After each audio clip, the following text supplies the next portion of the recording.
We could do the stuff again. That was an 85 movie. Yeah, let's revisit that. The first movie we reviewed twice. That's fine. I feel bad because now we're talking about this and we're slipping into the episode, and that was an episode that Jeremy asked us to do, or a movie for an episode. We're just talking about 85 films and films that we'll probably be doing in the upcoming weeks and upcoming months. And slipping things in. Slipping things in and slipping Jeremy out, apparently. We're having some online technical difficulties, and Jeremy is not in studio with us. So, Jeremy, I'm so sorry. I am equally frustrated that you're not with us. But yeah, we will get Jeremy back here, damn it, and we will be back in full. But as always, we are Rabbit Troop Sucks. We're a podcast about obscure, forgotten about, and often overlooked films. And as always, I am Paul, and next to me is Miguel. Hola. Yo soy Miguel. And there is also Lamar. Hello. And there is Collin. Well, Miguel killed Collin. Did not see that coming. And the ghost of Jeremy is going to avenge us all. Well, today we're looking not at a 40th anniversary, but we got a 30th anniversary. The Quick and the Dead, 1995. And before we go over a synopsis and who's seen this, etc., I mean, I'm going to actually start with that. I don't know why I was trying to skip too far into that. Collin, you had not seen this, correct? Correct. And Mike had not? Mike has Miguel. No, I've not seen this. Wow. No, see, no. Thanks. And Lamar? Nope. Wow, okay. So I knew Jeremy did, so he would be the only other person who has seen this with me in some capacity. I only saw this last year. I actually noted this, I think, on air, off air, various other things. Unfortunately, Gene Hackman had recently passed. We talked about this movie in some capacity, especially that a lot of people had not seen it. So we kind of fast-tracked it to pay a little homage to Gene Hackman. A female gunfighter returns to a frontier town where a dueling tournament is being held, which she enters in an effort to avenge her father's death. 1995, The Quick and the Dead. Big director Sam Raimi. Last time we saw Sam Raimi, not super happy on my end. Crime Wave.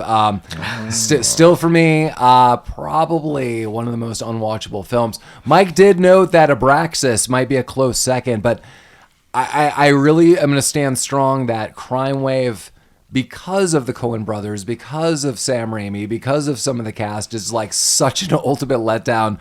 Where Abraxas and Jesse Ventura failing, I was like, that's about right. Yeah. Like we expected that. Yeah, I walked into being like, I had zero potential for this movie, and I was not let down. And Crime Wave, I was like, ooh, this movie is extra rough.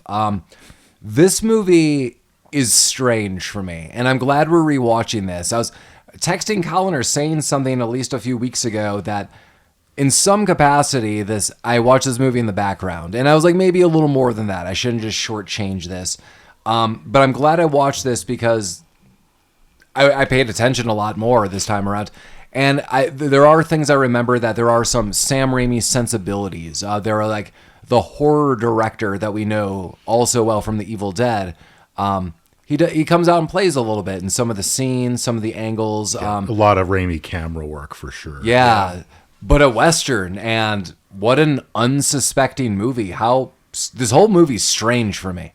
I mean, what's everyone's vibe on this film? Yeah. You said he comes out and plays a little. I think Sam Raimi just goes off the hook and comes out and plays a lot, especially with his camera works, the zaniness, the campiness. It's his fingerprints all over every scene of it, and I love it for it because it's his signature.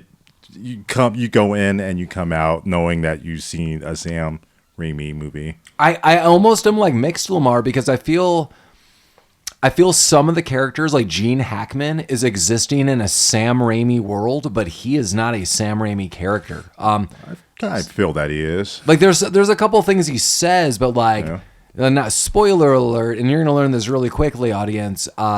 Gene Hackman is a real son of a bitch in this movie. Like, this guy is kind of like a ruthless villain. I like him. I think clearly he's the star actor of this movie. 100%. Yeah, I mean, I think DiCaprio really pulls off his own too. Like, there's a lot of scenes that I really like. For the time given for everybody, they really do a great job. Hackman is the kind of the scene stealer in the movie. He's probably the best part of it, but to everybody's credit for the time that they get, excellent for everything that they do. I mean, maybe that's just why I'm like, there are certain characters that are like participating in a Sam Raimi world. Like Gene Hackman, maybe that's it, Lamar, that he is stealing so many of the scenes for me. I mean, maybe just not even stealing, just he's just so memorable in, like we just watched it. Well, he's also so much better than everybody else. It's kind of like Michael Caine in A Muppet Christmas Carol. He's just Playing it straight. He's making a different movie than everyone else. No, I think we should go with that analogy that basically everyone in this movie is a Muppet except for Gene Hackman. Yes. He was like, nah, I'm going to play it straight. And like, I knew what Michael Caine was doing. I knew what he was up to. Take that, Sam Raimi. Sam Raimi did. He stood down. He did. Yes. I do feel DiCaprio has like a lot of shining moments. I mean, he is a much younger actor here, but he is supposed to be super cocksure, and I don't know, the hubris overfloweth with this guy. And it's abundantly clear, and he's treated as such. So I think he does a good job. Sharon Stone is just like... I was just going to say, you know who I thought didn't do a good job? Yeah, it's just like very neutral for me. Like she's in the movie. You could argue that she might not be the full lead of this movie. Like she's a co-lead or something along those lines.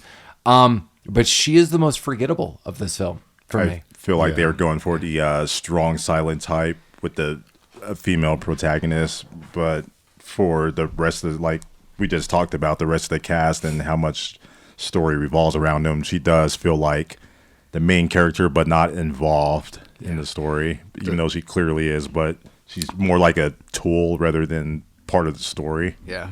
The problem with the strong silent type in this scenario is that when she breaks down, you don't care. Yeah, Right. Oh, yeah, that's true. Yeah. Yeah, like, I don't know. One, most of the males in this movie are the strong silent type.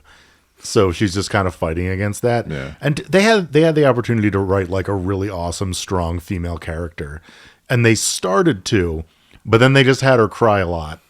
And I don't know. Yeah, I mean, then at the very end of the movie, I mean, we don't need to go in any specific order. No. I mean, basically what we find out through the series of the film, and it's not a twist, it's not really a spoiler. I mean, I even kind of noted it to you in the IMDb summary, is she is coming to town and she's trying to avenge her father. But we don't really know that. I mean, IMDb, whoever wrote that, like, I guess might have been a spoiler, but I mean, I could also argue not.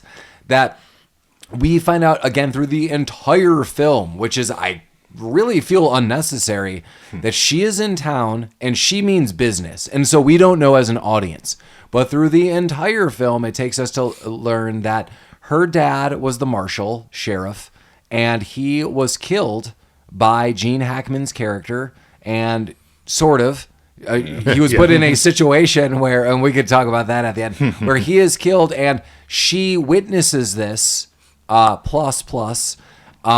when she's a kid, and now she's back because Gene Hackman's running the town and he's holding this tournament, and this is the only way she could get a fair crack at him, in theory, that if she enters the tournament she could eventually go up against him and kill him. That backstory, I don't know why it took the whole movie to tell us that. It was like completely unnecessary. That it was just like, by the way, her daddy was the sheriff. I'm like, you could have opened with that. Yeah. There's multiple flashbacks that kind of allude to that story. And after the first one, which happened, maybe 5 or 10 minutes into the movie, I kind of pieced it together right away what was going on there. But they kept going with it, and it just kept lingering. Was the twist that her dad was Gary Sinise in 1995? Because it is. Yeah, it really is. Yeah, I just because like there's like another part where she leaves town, and the old man from Home Alone, who everyone loves, like Kevin, you're always welcome at church, and he's also the judge in Doc Hollywood, and Shovel guy. Yeah, Shovel guy. Old Man Marley. Old Man Marley. He's like, oh, like I loved your dad, and he was great, and like I kept his badge, and then like we find out like, oh, he was the sheriff, but like this whole mystery like is it's strewn out throughout the movie for like really no reason. Right, because you know immediately. Right. Yeah. I mean, if you've seen any other Western in your life, like you're clearly going to piece this together. You're going to be like, all right.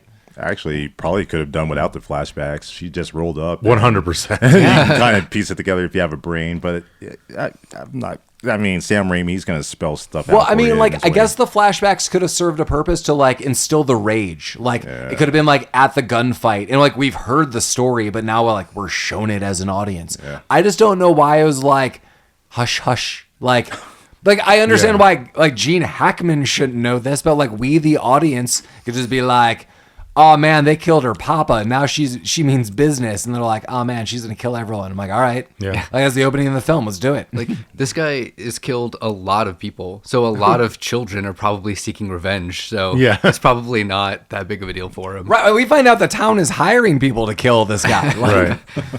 So what's the time frame in this movie? Like, 2020. okay.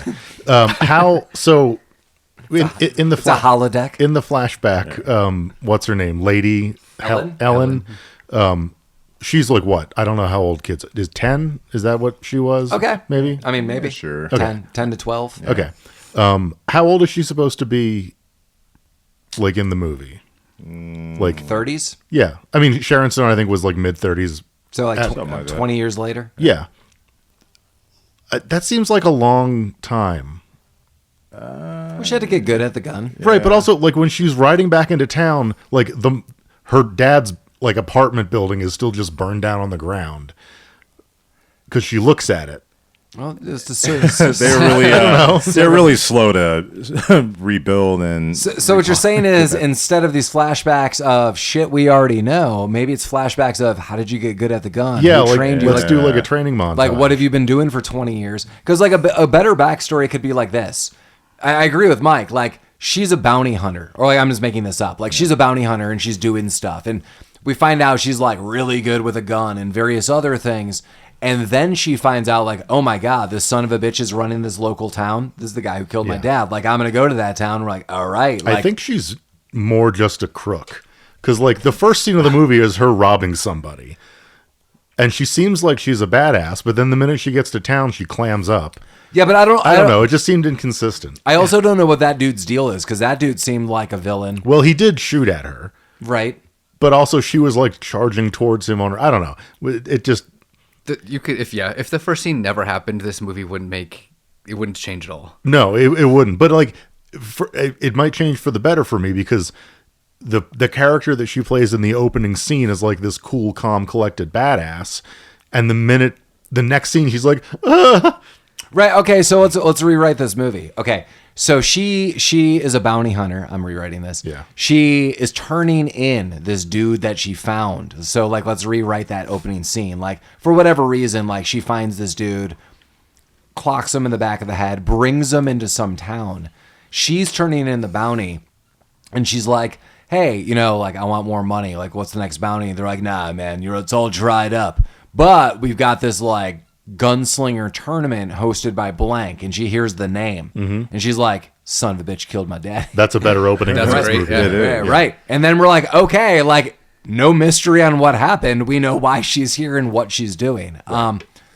Yeah, okay. Because whatever she's doing, she's pretty successful at it. Because she's got nice clothing, nice guns. Like, she looks like the wealthiest person in this town. Yeah, she looks like she's, like, doing a country western rock album in the mid-90s. Yeah, She drinks the good stuff with abandon. she does. Yeah. In quantity as well. Yeah. What is she drinking? Brown. It's brown with water. Yeah. Hey, barkeep, double brown. Sarsaparilla. I think that first scene also was shown just to show just like how lawless everything is. Like if she was a bounty hunter, I don't think she would rob this guy. I think she would like turn him in like we said, but I think they just wanted to show that she's capable of robbery and killing, and there's really no law here at all. The robbery is speculation. That's Yeah. true. I really don't know what's We don't going know on what with she that. Yeah, yeah, because she knocked him out and chained him to a wagon. Well, that guy was But clearly she's capable of doing evil. Well, not Well, that guy evil, was but- clearly trying to dig for like gold he buried or some kind of treasure. Right. But as Collin noted, speculation because like we don't know if she got it. right. And gold never comes up again for the rest of the movie. Yeah. From our eyes, it looks like this guy's like, "Where's my gold?" And she just like rolls up and like clocks him, and then chains him to this thing and rides off. Yeah. Fair enough. She does have to kill him later, but, that's a different... I mean, whoops. These things happen. It just clicked for me that it was the same guy. Okay. With the wheel chained to his arm. Yeah. I totally I missed thought that. it was a random guy with the wheel. What Okay. a weird guy. Where do you get that wheel from? He still had it chained up when he came up to the bar. Yeah, well, she rolls into this town, and again, like, we're making up a better story, but I mean, what basically is happening, if you've seen any kind of Western, is some kind of ragtag town, and people are being, like, classified essentially into their systems, because you have one guy who's basically running town through whatever he's doing, and Gene Hackman does later note, and I like this, the reason, so he's going to hold this tournament, and he puts up $123,000. Doesn't like Wells Fargo do this as well? Yes. So like was it Wells Fargo and Gene Hackman? They put up this money. And Why is Wells Fargo involved with it? maybe they're just putting in just like a small amount because like they have some kind of like advertising dollars. Maybe. Also, it was like $120-some thousand. Yeah, 123. So the earliest inflation calculator I could find was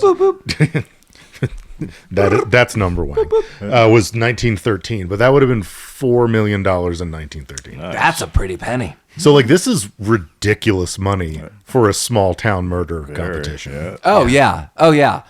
And I do like Gene Hackman's viewpoint. He later says this. I know we're kind of skipping around the movie, but like this movie skips around on itself. I mean, it's true. Like weird flashbacks, things that like could have been told to us early on. He tells Sharon Stone's character Ellen, he's like, the reason I do all of this is, like these people in this town, they talk this mean game, like, oh, like I tax them and I collect their money, but they're after me. And if I hold a tournament like this, at least I could face the people that want to attack me, like face to face in a like real tournament, rather than being shot in the back or someone like assassinating me or whatever. I kind of think there's something to be said about this. I was like, damn, man, like this guy is a villain. I mean, you know what I would do if I was in Gene Hackman's position? I would fucking leave and go literally anywhere else with my $4 million and not live in some shithole town. Maybe he just likes prairies and prostitutes, and that's why he's I here. mean, he's pretty clear throughout the movie that this tournament is almost like the only thing that makes him feel alive. Yeah, he's Right. enthralled with like gunfire and Yeah. just, Yeah, all right. just guns in general. I mean, with $4 million, you can hunt people for sport. Well, it's Like, he doesn't have to do Well, this. that's the thing, Mike. I think what they're trying to establish with his character is this guy's kind of bored. He's like, it's not about money or any of this. Like, the money is here to entice other people, but like, no one's better than me. And like, prove me wrong. And I'm not saying like me, but like, Gene Hackman's like, prove me wrong, and I'm going to do this in a tournament fight, but no one has ever beaten me, but this is the only thing that makes me feel anything. I'm like, oh. So the only reason he's doing this, and the only reason he's fronting the money, is because he's confident he's going to win and not have to pay anybody. Yes. Okay. Yeah. And then I would assume then he benefits because he gets the Wells Fargo money at the back end of this. He's like, and that's probably Wells Fargo's like weird deal. Like, I have to assume Gene Hackman is putting up the majority, and Wells Fargo's like, all right, weirdo. Like, Yeah, well, what was that conversation like? So he's like, hey, Wells Fargo, I want to hold a competition in my town that I run as a warlord where I get to murder 20 or so of them. Do you want to put like $2 million towards this? And they were like, yes, that sounds great. Well, they were like, let me think about it. But he was holding a gun to I their see. temple, and they're like, I think this is a great idea. Yeah, Gene, this is brilliant. Also, R.I.P. Yeah. Gene. Yeah, I mean, Gene Hackman, I mean, really, what an actor. I mean, I think everyone's always going to bring up that he's Lex Luthor in Superman, but like, I would never. I mean, really? Nah, that's fine. I was like, because I really feel like anyone else who plays that character forever will always live in the shadow of him. Like, I really feel this is like the Jack Nicholson, like, if you're going to play the Joker, like, you're always going to be compared to Gene Hackman's version. Because even though Wait, you didn't think Jesse Eisenberg did a good job? he was the best. Hey, Superman. I peed in your cup. man. He did pee in his cup. He did, yeah. That was kryptonite pee. And Superman was not pleased. But yeah, I mean, even though Superman movies are like clearly in today's standards somewhat campy, I mean, somewhat serious in areas, but like as they like evolve, like at that time with Christopher Reeves, they become more and more campy. But I don't think anyone would ever doubt like Gene Hackman's awesome Lex Luthor character. A mixture of villainous and intelligent, but also, you know, really like witty fun. So I don't know. No. Hoosiers. I love Hoosiers. French Connection, I think, is often considered one of his biggest films. Like just notable, like memorable, award-winning films. So yeah, I mean, what a legend. And you know, earlier this year we kicked it off with Real Genius. We also got Val Kilmer recently. Yeah. What really unfortunate. So yeah, I told everyone here I was watching. I almost said the wrong. Tombstone with him, and his depiction of Doc Hollywood is fantastic. Chris Knight, again, our episode to kick off 2025, Real Genius. Definitely watch it if you have not. Also, one of my favorite 80s films. Yeah. I've yet to see that movie. I was not here for that recording. That's insanity. I listened to the podcast. It was a good episode. It makes me want to go back and watch the movie, but I never did. But now I feel like I have to. Yeah. You do. Also, you know, Jim Morrison, Doors. Very, very iconic. I love them in that. That's a great fucking role in that. Yeah, I go back and forth with the movie, but his version of like Jim Morrison itself, I think everyone is like, oh my god. Yeah. Oh, he's even like visually, they're like, holy god. Yeah, it was great. Yeah, super unfortunate. Yeah. How about in 2025? Like, not. Yeah, get it together. Making the good celebrities. Yeah. Yeah. Come on, get in your tournament fight. We got some B grade, some lower celebrities. Yeah. We can lose some of them. Yeah, Exactly. we got $4 million in a tournament fight to win. Yeah. I saw that considering tournament fights, that they are working on another Mortal Kombat, like a sequel to the new modern version. Oh yeah. And I didn't even read the article, but it was like director or writer, whoever, it was like promises that there will actually be tournament fighting. Hey, how about that? All right. Yeah. Not like the last one, like whatever. It was just Scorpion or whatever. No. Like there's like the live action one again. No, there was a Mortal Kombat Scorpion movie. We're just immediately interdimensional. Wasn't that a combat. cartoon? No, they just did a movie in like 2022. Yeah. But that's the movie we're talking about. Oh.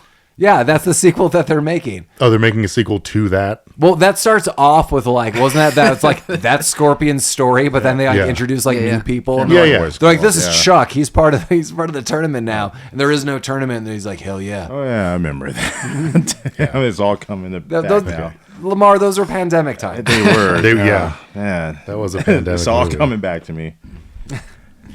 We'll have more. We were so close to forgetting, Paul. What are you doing to us? We'll have more tournament fighting than Street Fighter. Yeah. So any. Yeah, that's fair. Maybe they'll have a Street Fighter. I'll look forward to that. Yeah. Kind of. Well, Ellen's in town. Ellen's in town. And I mean, pretty much immediately, things are announced. Like there's going to be a tournament fight. They start off like this kind of bracket board. Then we see Russell Crowe, Cort, come in. Him and Tuggy. Yeah. Just Russell Crowe around. Yeah, fighting Tuggy. Yeah. Young Russell Crowe comes in. He is clearly there against his will. We found out Preacher, for some reason, is going to be there. And, you know, he's not really part of the fight. They're just going to kill him right there. They put him on a chair and they're going to hang him. You know, but Ellen's just not going to have it. She's going against her ways. And this is, again, the problem. Like, Ellen is, like, this mysterious person rides into town. Clearly, like, no emotion, like, what's going on with this person, and then immediately breaks. They're gonna kill the preacher, what's going on? And before he is hung, she shoots the rope off and enters the tournament herself. I'll fight. And then Gene Hackman's like, I guess they're both gonna be in the tournament.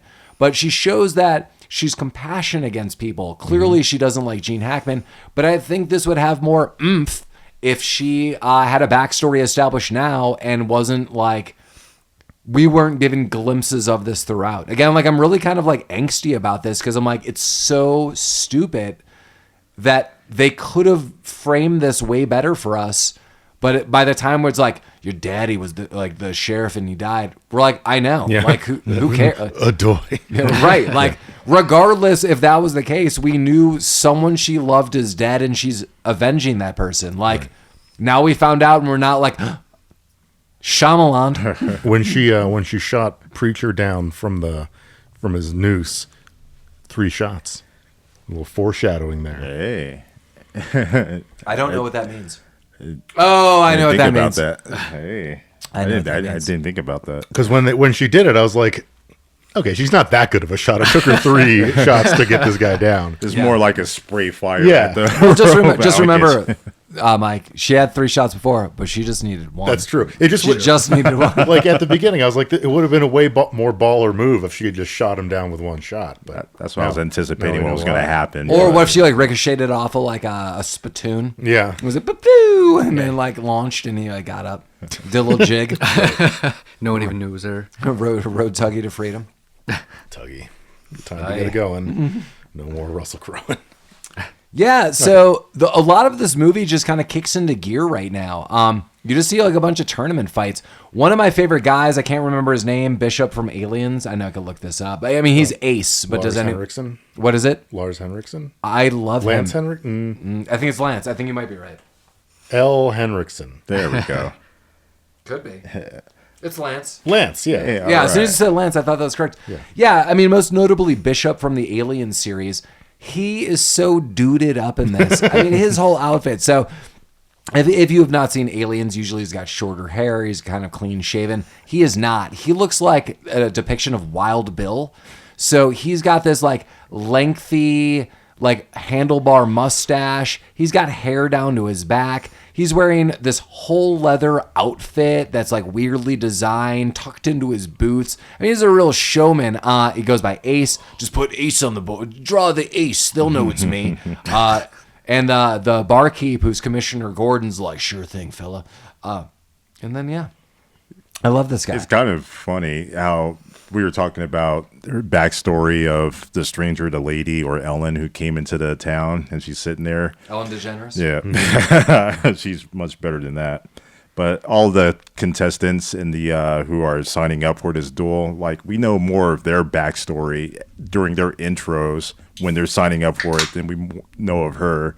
And I thought Ace he had like a great backstory. He just comes and he says, you know, I kill people.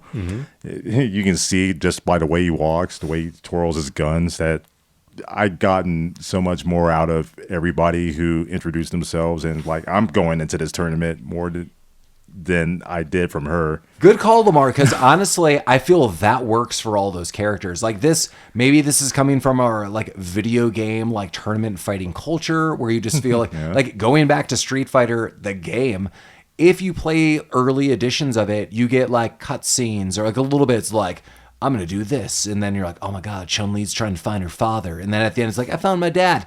And it's only like 3 cutscenes and pictures, but you get that. And it's almost similar in this movie. Like when these villains, or maybe, I don't want to say everyone's a villain per se, but when you get these other tournament fighters, I guess, you just get a little glimpse into who they are, and it's totally enough for me. I'm like, all right. Like, there's one guy who's clearly just escaped jail. He's like, they couldn't contain me. He's even wearing a striped shirt. I love this guy. Yeah, I'm like, oh my God, like, we don't need more backstory. Like, this guy is crazy as hell.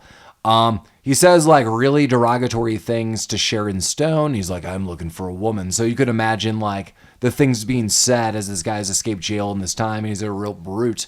But we're like, that's enough of this guy. Like, we know this guy's a human piece of garbage and this guy's trying to win some money.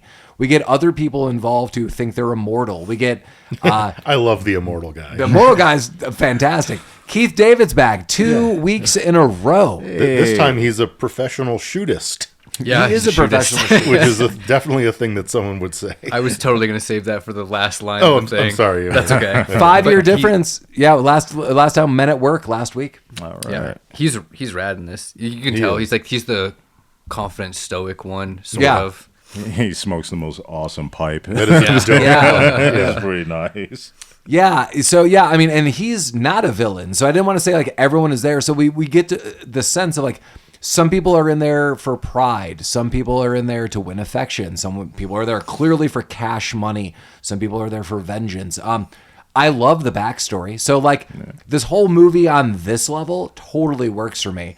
But the order of this movie and sometimes how it's shot, Yeah, that's questionable. or what we're given. Yeah, I don't want to say like the actual like Sam Raimi like shooting the film, but like what we're given, or like maybe the editing. Maybe that's what I should say. The editing and how it's being delivered to us. That I have a problem with. Yeah. Yeah, for sure. Yeah, what's going on, Sam Raimi? Jeez. Then boom, hire this guy for Spider-Man. He was figuring it out, you know? Yeah. Was that really his next project? Or soon after, if it wasn't like the 95. next thing. Yeah, it's around the time frame. They had one thing I need to bring this up because I'll forget later is they have sound effects for the stupidest things throughout this entire movie. Like, at one point, Gene Hackman has a shotgun. He tosses it back to his buddy and it has a little sound effect for no fucking reason. The Foley guys were having a field day with this. Absolutely. Yeah. When Sam Raimi gets hooked on his home state's cherries, things get weird. So welcome to Michigan cherries. This is what Rabbit Troop Stocks has been sponsored by this week. What kind of cherries they got up there? Some Bing. Are they Bing? Bing cherries. Bing. Nice. I love a good Bing cherry. I'm going to just edit it where it just says you saying you like a good Bing. Oh, you'll have to edit it all gladly. When was the last time you had a good being, Mike? I don't know. What time is it? Too late. Too late. Yeah, well, you're in the tournament fight. Yeah. Oh, we were talking about intro to characters. One Kid? of the characters, Kid. Yeah, good mixture of evil characters and neutral characters. Kid seems like a happy-go-lucky guy. Leonardo DiCaprio. Yeah, coming around dual wielding his pistols, coming around getting the ladies' eyes. Oh, he's A1 with the prostitutes. Oh yeah, they hang around him the whole movie pretty much. Did he propose to one of them at one point? He's a heartbreaker, of course. When he enters, he takes a liking to the lady who's sitting in the corner doing nothing, just sitting around watching. Yeah, Sharon Stone. Yeah. Yeah, I love his approach. I mean, this guy is so cocksure of himself. Apparently, he's like the fastest shootist that's going to be there. And he's really vocal about this. Like, oh boy, I didn't think I could be so fast, but I am. Like, that's the way he's talking. And the way he approaches Sharon Stone is really interesting because I really like her almost non-reactions. She does a lot of her reactions just with her eyes. Very little dialogue. And he walks up and he's like, well, I'm the best and I'm going to win this. And I see that you're in this too. But, the bartender says you like to drink this. So he's already buying her a drink. She accepts. And he starts drinking and she could just tell that like this is just such a young kid, even though he goes by kid. And he says all this. He's like, oh, man, like I killed this person and I was able to do this. I could rob a stagecoach and a train and be back in bed with you because I'll be bedding you tonight. Before you know it, she just laughs. She accepts the drink and like clearly just eyes him up and down and shuts him down every which way. He does not expect to be shut down. Clearly, he is a ladies' man with other people in town. But I think there is a bit of respect that they do have for one another throughout this film, even though maybe brief that we're given. There is a bit of, even towards the end, like her being like, maybe you shouldn't be in this. There's like a little bit of like camaraderie. Like they're never against one another is maybe what I want to say. Like immediately they're like, I think they both find each other interesting and they're in it for different reasons, but they're not at odds with one another. So I kind of like this relationship, which is interesting. Yeah. They have the morning after where they wake up together and then she's like, you puked and passed out. So yeah, we're not engaged yet, buddy. Yeah. But he wants to. Yeah. He likes her. He's trying, yeah. Yeah. Don't go on the Titanic. They're the only two people in this town that look like they bathe regularly. So they're going to find each other. I think Keith David looks cleanly. Oh, that's true. He's That's not And Gene frustrating, Hackman. yeah. Actually, Gene Hackman and all of his thugs, I noticed his thugs are wearing the most pristine black dusters I've ever seen. Oh, yeah. Those guys get that shit pressed every morning to just instill authority in town. Like, oh my God. I don't think Keith David was from this town. He's I not. think No, he's not. But like, he looks clean. Yeah.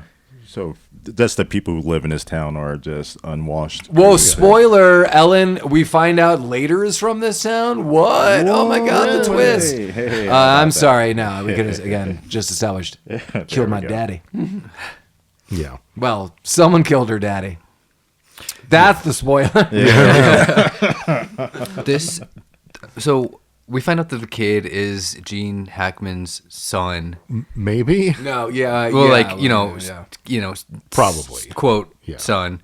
The whole time, I for sure thought that Cort was also his older son. Why did you think that? I just from like the vibe of the he drags him back into town to try to show him who he really is. I felt that was coming. I thought that was going to be the twist this whole Yeah, time. so like as Collin is noting, so a twist we do find out is the kid is Gene Hackman's son, and he kind of denies this at the end, but he's like, nah, it is. He was just trying to make himself feel better for killing him. Yeah, so I guess this twist is fine. Like, and then Mike tells you another twist. Yeah, sorry. That Spoiler alert. There's going to be a death, but that I guess is fine. I was like, why in hell's name did they do this with Ellen?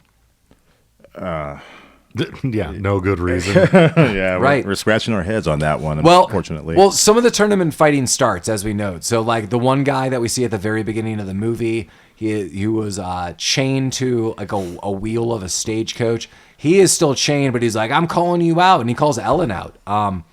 And apparently, if anyone calls you out, like, you are immediately... Like, I mean, it is sanctioned, but they set up a time, and you have to fight this person, and if you don't... You're immediately disqualified. Later, the rules change. You just be killed. So that's fair.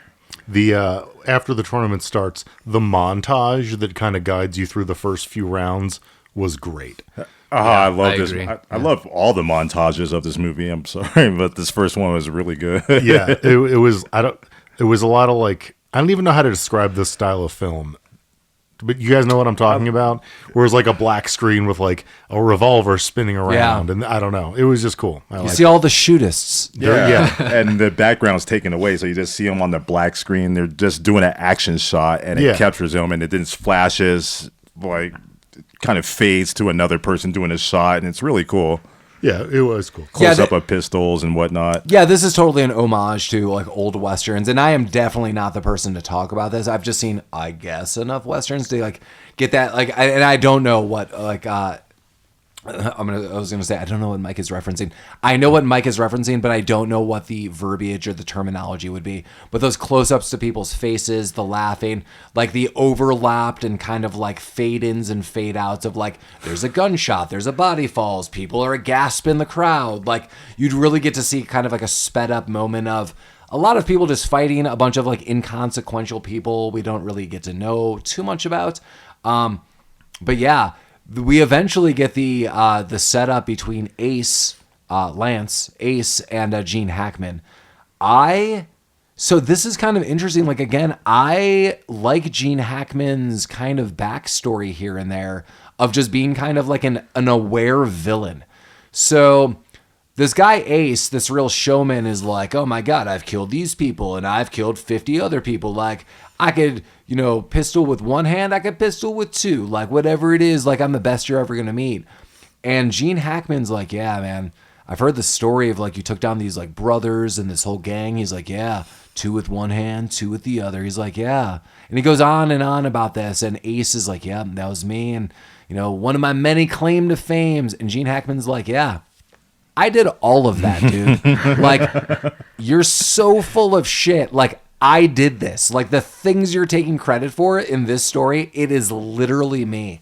The look on Ace's face when he realizes, like, this is just true. Like that Gene Hackman is universally just, like, telling him the truth is so, like, shocked and afraid. Like, oh, shit. Like, I'm screwed. Like, because I think the realization is, like, he's telling the truth, and if he did all that, I am so boned right now. Like, this guy's way better than me. Like, oh crap. Like, that's why I stole this story. Like, this is the character in Harry Potter and the Chamber of Secrets. Oh man, this is I can't think of his the Shakespearean actor. He directed the Thor movie.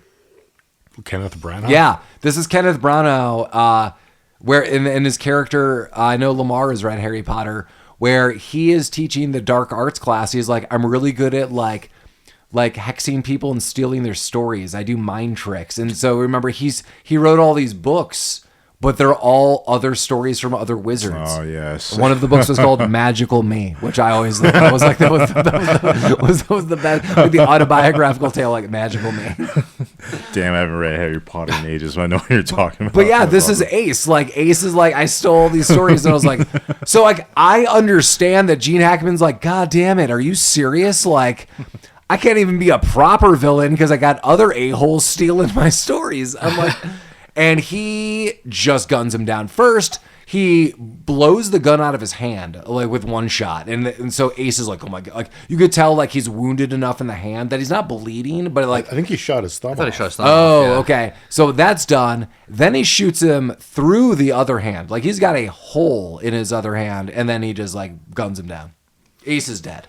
Ace is the place, buddy. I don't know how this scene started. Were they just talking in a bar, or were they talking at the duel? They were talking right before the duel. Okay, I thought they were talking at a bar, and it transitioned straight to the duel. Lamar, that would have been. I totally understand why you're saying this, because the way the scene opens up is like Gene Hackman is on top of Ace. He's like, hey, Yeah. buddy, let's have a talk. And as an audience member, I too, I was like, they're just talking outside. But then I think, and I could be wrong, but they do this many times in the film, they pan back to the clock, and you could only shoot like on the hour. Like they sanction this, they tell you the time, but they're like, if you try to do this early, you are a cheat, and one of 4 gunmen is gonna gun you down from the rooftop. Like when it's like dong, like that is your, like you could take out your gun and shoot, like ready to go. So we're not told that this duel is actually happening, Lamar. It is just like, hey, buddy, let me tell you a little story. Dong. And it's like just happening. You're like, holy crap. There are multiple scenes like that I really loved. It just cut out the bullshit of we're gonna fight at dawn. Well, no, we're gonna do this now. They do this. What they did with this conversation, they do it a couple times where like you'll see 2 people and they pan back and forth between their faces having a conversation in kind of hushed voices, and then it pans out and they're like 20 yards away from each other. It's like there's no way they could hear each other. Walkie-talkie.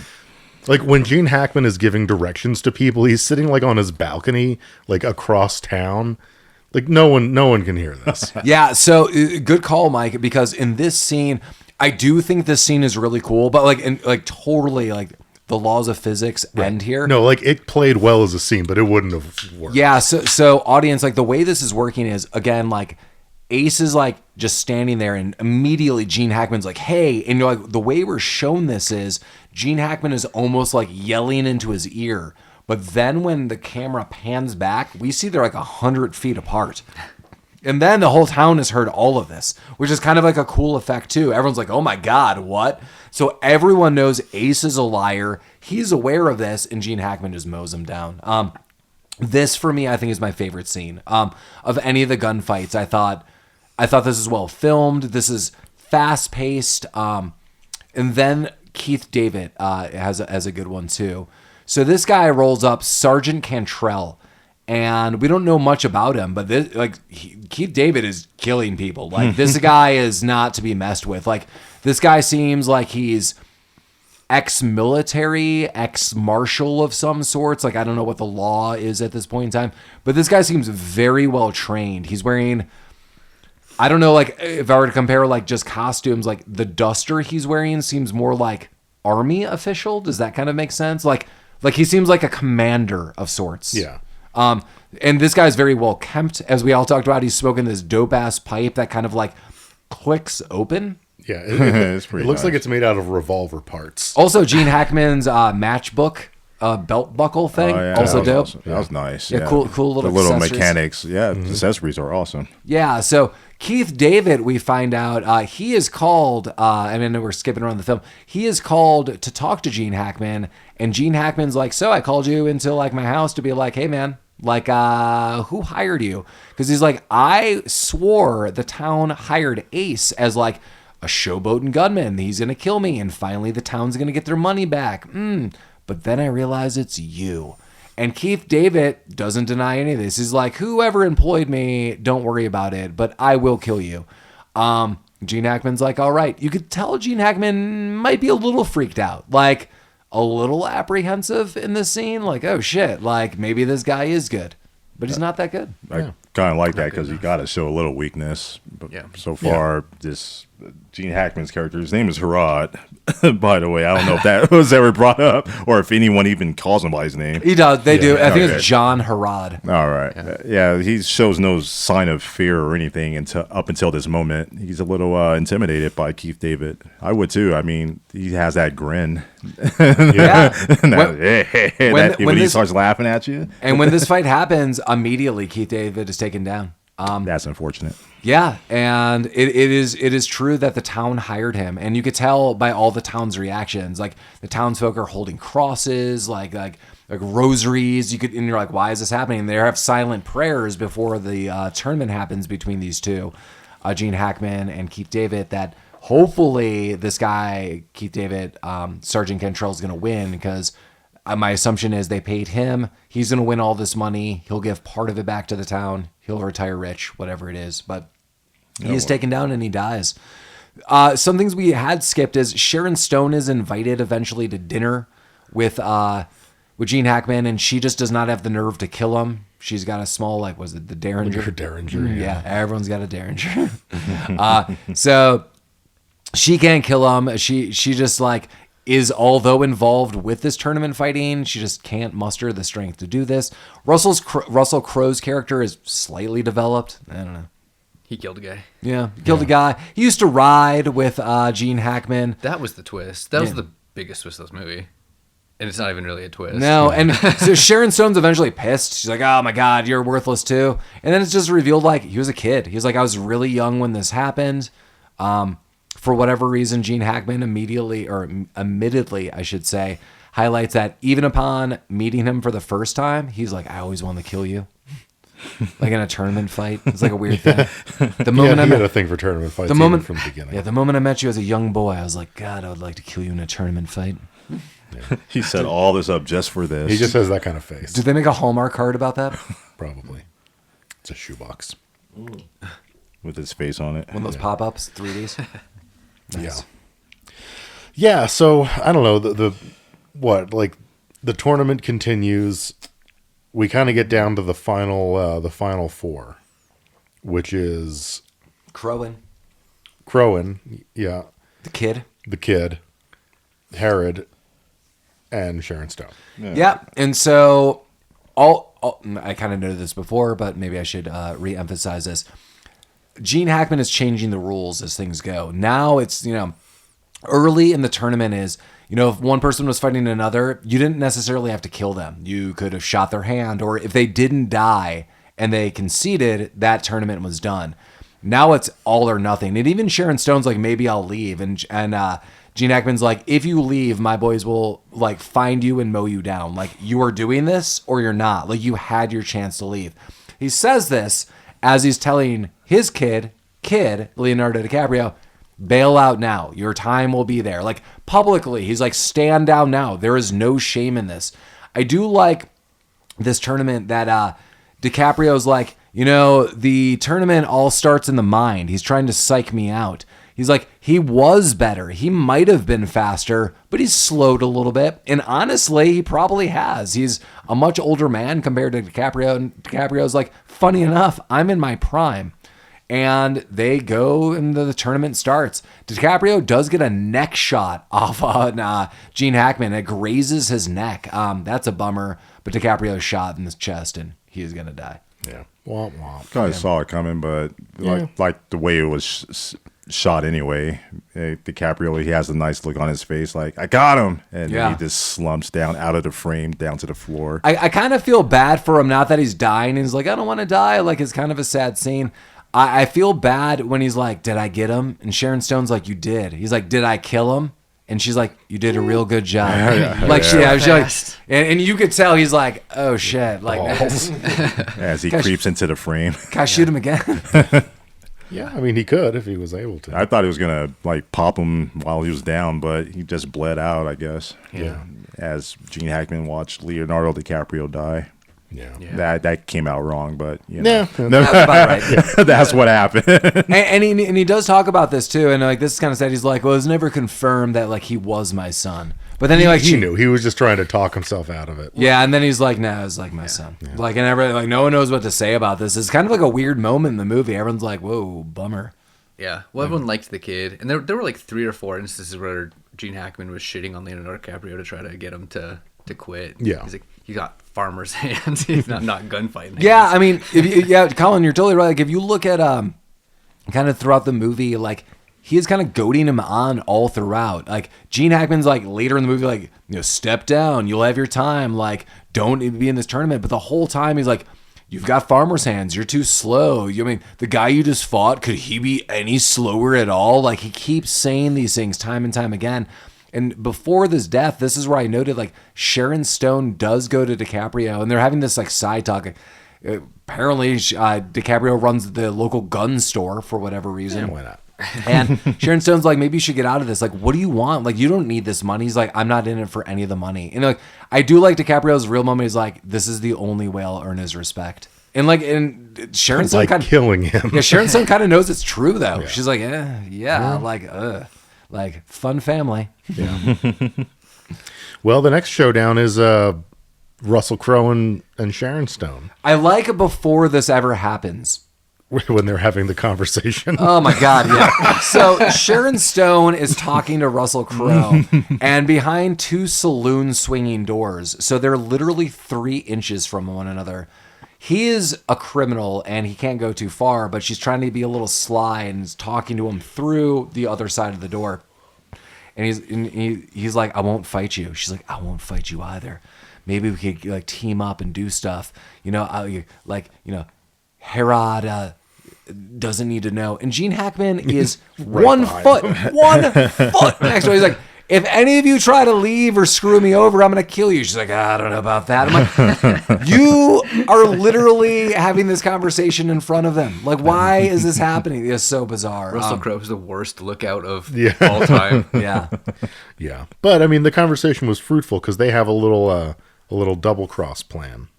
Yeah, and That's true. Yeah, and so what happens is Sharon Stone is gunned down.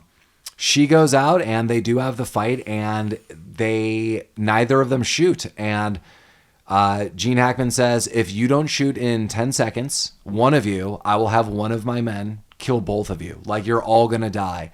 And Russell Crowe's like, no, you should shoot me. Like, they're going to kill me regardless, which is true. And she's like, no, I can't do it. And then they eventually both pull out guns, and he guns her down. She's dead. There's even blood pouring out of her chest. Why wouldn't there be blood? She's dead. He shot her right in the chest, just like that. Yeah. And when Old Man Marley comes to collect her body, typically when these people are gunned down, the town descends upon them to steal all their shit. He's like, get away. No, leave for me. Man, they strip them dry too. Oh, yeah. The boots. I'm going to take care of her in the salt like I did my family. Kevin knows. Puts them right in the bucket. Yeah. He just grabs her and jets drags out. drags her on out of there. I'm going to put her in a big bird shirt, and that's how my friend got nailed. That's probably what happened. Bad news in the West. They want the bird shirt. Oh, man. Or is bird shirt some slang for like tarred and feathered? Wow. Give them the bird shirt. No. Welcome to Urban Dictionary. Yeah. Okay. Sky's the limit. We'll add it. Birdshirt.com. Yeah, so Ellen's gone, but now there's only one more fight. Yeah. Come on, Cort.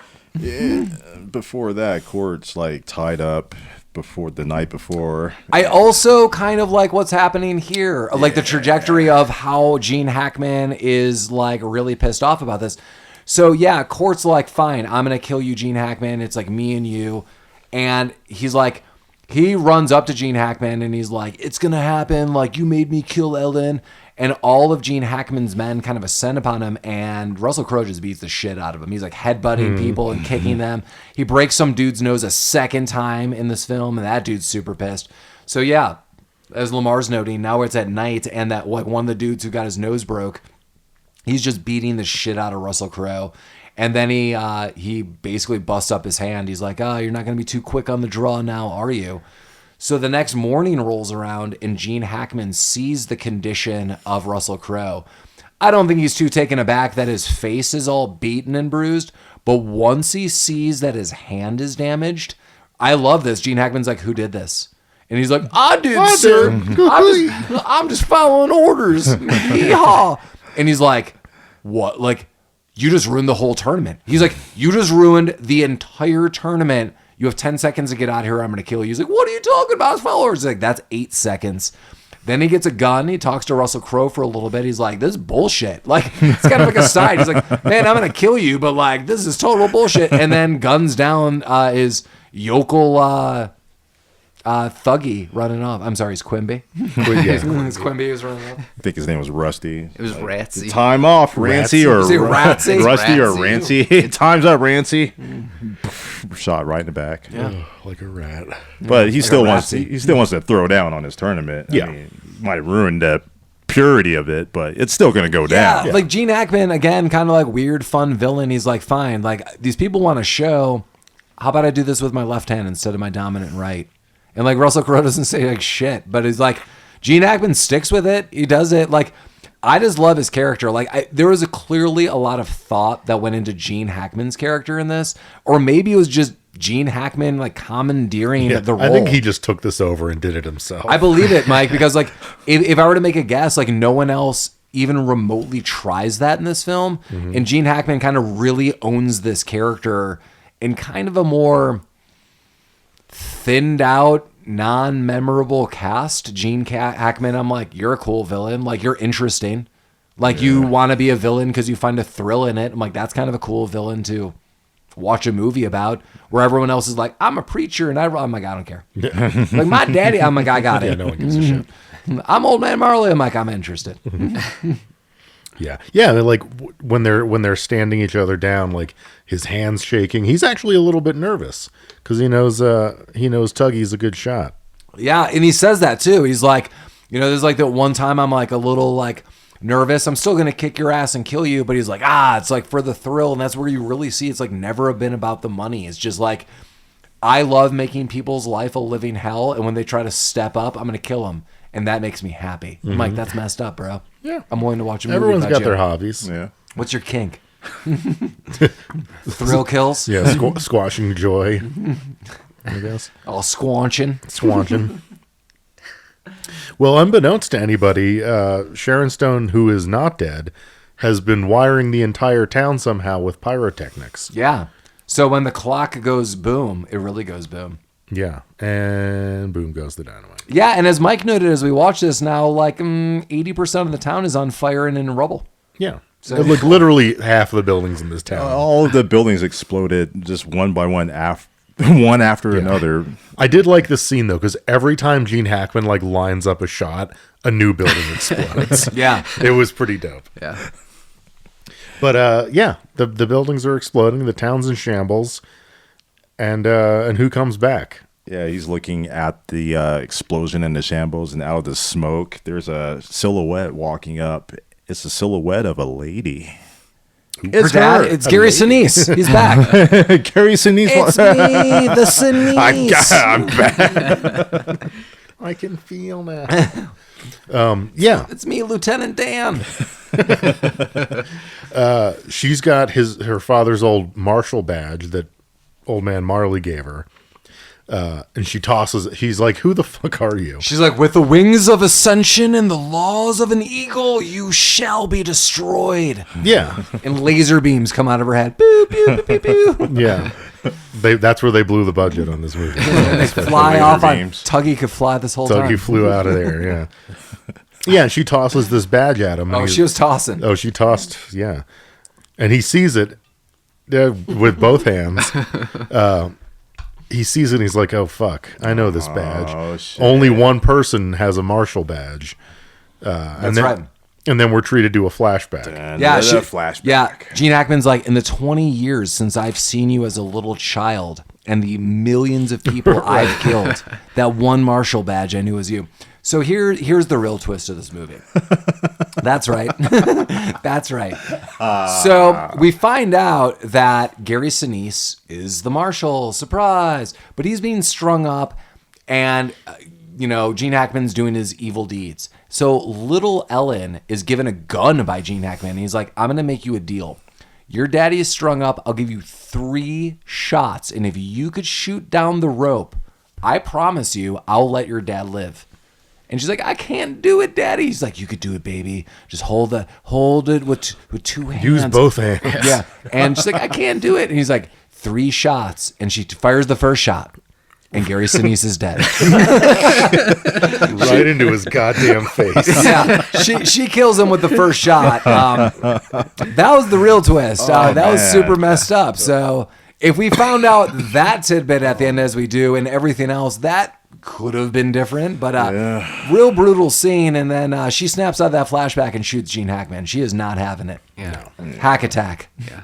Well, she doesn't have that much experience shooting ropes, but she has plenty of experience shooting people. That's true. That's true. It's the only thing she shot. And just like Hack Attack, Zack Attack was the band that they formed in Saved by the Bell. So Yes. if you really want to, pull out some sweet covers from the 90s, Zack Attack. No big fans. There are 2 banger hits. Let's Stick Together, and what was the name of the other song? I can't recall. Belding. Belding, you're doing it. It was to a me. tribute to the building. Male pattern belting. That's what it was. Tallest Belding in the world. With Screech on drums. Aw. Yeah, so while all this is going down, while he's having this 5-minute flashback, presumably the people in the village are just standing there looking at them wondering what the fuck's going on. Because they just saw some woman throw a badge at this guy, stand there, and then shoot him in the face while their homes are burning behind them. That's fine. And then everyone cheers. They're like, yeah. Well, but no, she's like, the sheriff badge is yours. She tosses the sheriff badge, she gives the sheriff badge to Russell Toby. Crowe. And she's like, new law in town. The law has come back to town. Yeah. The boys are back in town. Yeah. And Then ZZ Top came out and went, flipped out like With that, the guitar. that drum. Yeah. That drum turned it upside down. yeah. Doc Brown started swing dancing. Yeah, and then Literally the movie's over. And much like we noted in Kung Fu Hustle, that although the town is saved, the town is also in rubble and is now unlivable, and everything is a disaster. It's like Godzilla came through town. Well, they blew up the church and the whorehouse. And the steeple. The steeple. And, Where are all the people? well, they were in the church and they're dead now. They blew up the saloon with all the money in it. Yeah. I think the only thing, did they leave the whorehouse? You got to. You have to. I think so. Yeah. So there you go. When The she was town's planning fine. explosives, she missed the whorehouse. She's like, you can Yeah. keep that because It's- you're going to need someone's that. gonna- They did in Abraxas. I mean, they kept that going. So, So I- they kept the whorehouse. well, I just imagine it's the same universe. No, it is, yeah. That makes sense. So this led into Braxton. It's got to. It makes sense. Yeah. Yeah. Yeah, so then the movie ends. So now they live in an unlivable hellscape where there's no food, no water, and no money, and everyone's on their own, and it's a lawless town where everyone's screwed. But they have a sheriff with a dicky hand. There you go. And I do like, and I really wish this was shown in any other capacity, or at least a second time around, when Russell Crowe is essentially freed. So, and we didn't really talk about this. Like, Russell Crowe is about to maybe fight Gene Hackman. I mean, things are against him. But when the things explode, he does get, like, new guns. Sharon Stone's like, here's a handgun, and he's got a shotgun. This dude is, like, hard-boiled. Like, yeah. That's like, true, yeah. yeah, like, Russell Crowe is just, like, gunning people down, like, boom, boom, boom, like, behind his back, like, over the shoulder. Like, this guy is a Terminator kill machine that was, like, sent to destroy it, which we're only shown for like maybe 45 seconds, but those seconds are awesome as hell. It's like, I wish one more of those scenes was happening where it's Yeah. like, now we got to find out the rest of the men, and Russell Crowe's like, give me 5 seconds, and I was like, damn, dude, you were to be feared. Because something we didn't say in this movie is, the comparison. yeah, what he's given in this movie is a $5 gun. I do like that DiCaprio is like, I assure you, all the guns I sell shoot straight. It's a piece of shit, but it will shoot straight if you know how to shoot it. But then when he's given real guns and real ammunition, this dude is like the Terminator. Yeah.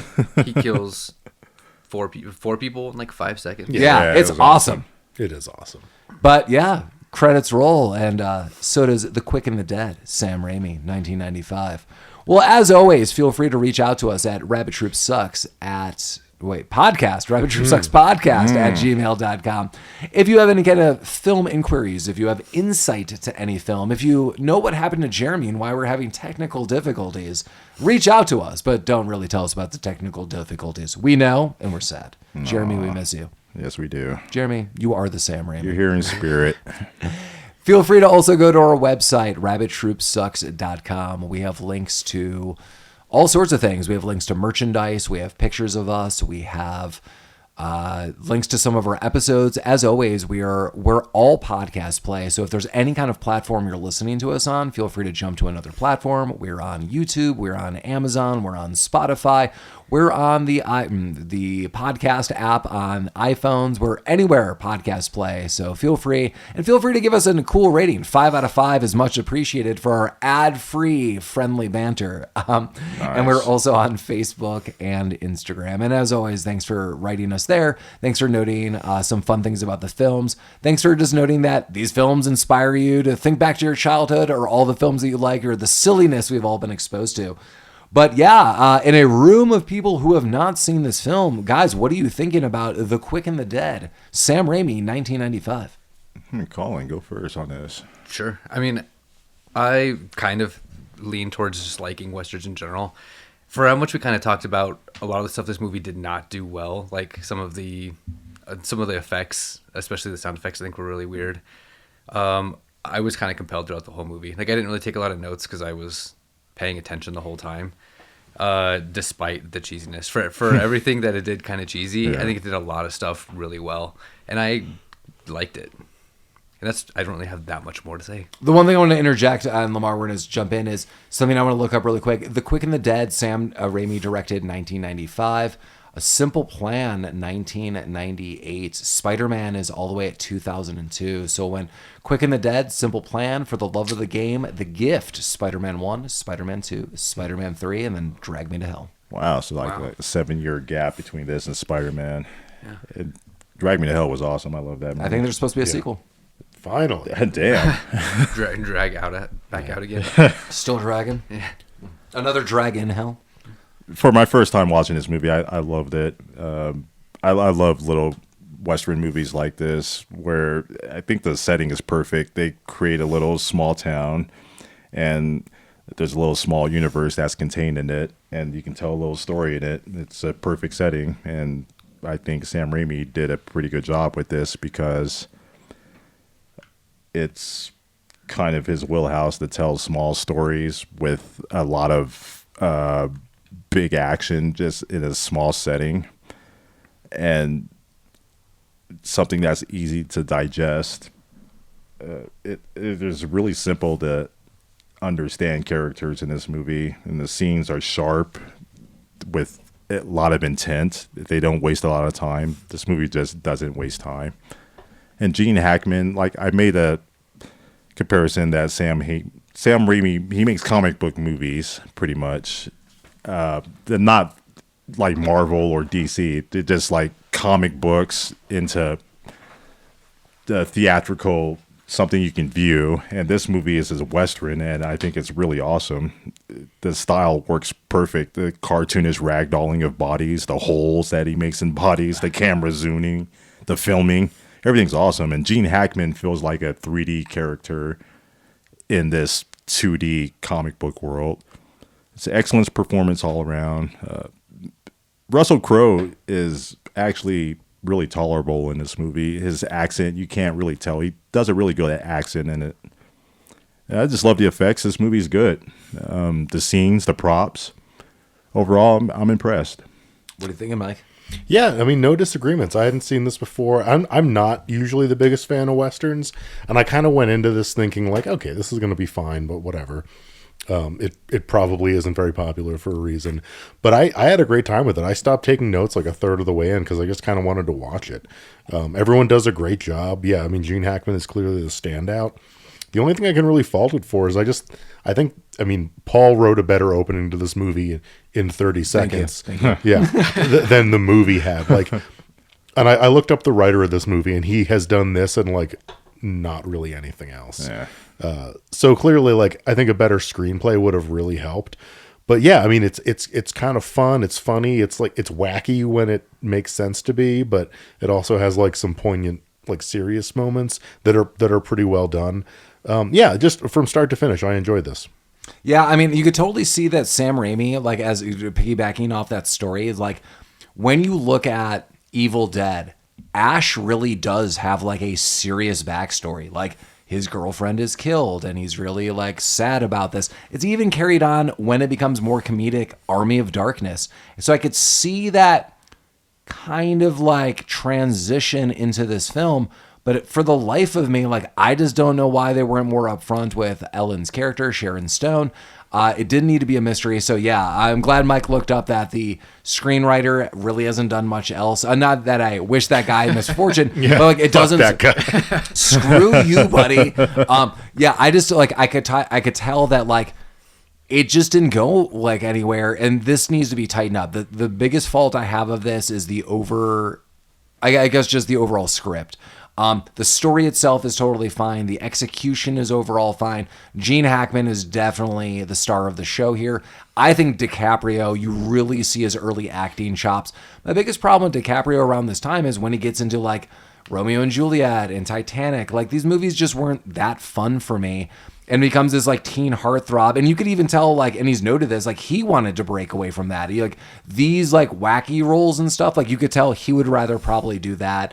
I think he's well cast in this. Although Sharon Stone is like notable in other films that we've talked about, she's fine in this. She does well enough. I just don't think she herself is the most memorable, and I don't fault her for this.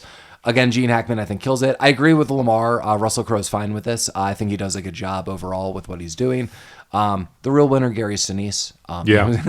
For his 1 minute in this film, his tragic end. Yeah. Let me ask you this. Is this the only Sam Raimi movie that doesn't have the yellow Oldsmobile in it? Oh, interesting.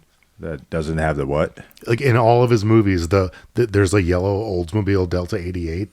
It's like Ash's car in Evil Dead. It's in Crime Wave. It's in The Gift. I bet somewhere it's like etched somewhere, or it's like on a a rock. poster. Okay. Yeah, we got to look this up. So, hey, feel free to write us, rabbitshipsuckspodcast@gmail.com. Do you know the answers to the trivia that we might be able to look up but are probably aren't? I'm not going to look this up. But you could tell us. Someone email us. There you go. You know, as I said, kind of opening this podcast, and, you know, people won't hear this, we were just talking about movies that we want to look at from 85 and some other movies that are coming up. I always noted that this movie, I feel, is a little more notable because we've got some big stars. You know, Sam Raimi, DiCaprio, Sharon Stone, Gene Hackman, Russell Crowe, etc. Keith David, we love you. One of the best voices on earth. A lot of notable people, but like some of the movies that we've been looking at, they're like, who are these people and what's going on? I think there is equal fun to be had, and I know Mike tries to go that route more. I like the zany movies. And we're going to hit you up, not in 85, a year off, 86, Eliminators next week. Mike and I are probably the only people who have seen this movie on Earth. There are some weird things that are happening in this film. I've only seen this movie one other time. I'm really looking forward to seeing this. I don't think there's many notable people. We'll kind of talk about this. But this is one of those movies that are like, who made this? What's going on? Where did this come from? And I'm really looking forward to that for all of those reasons.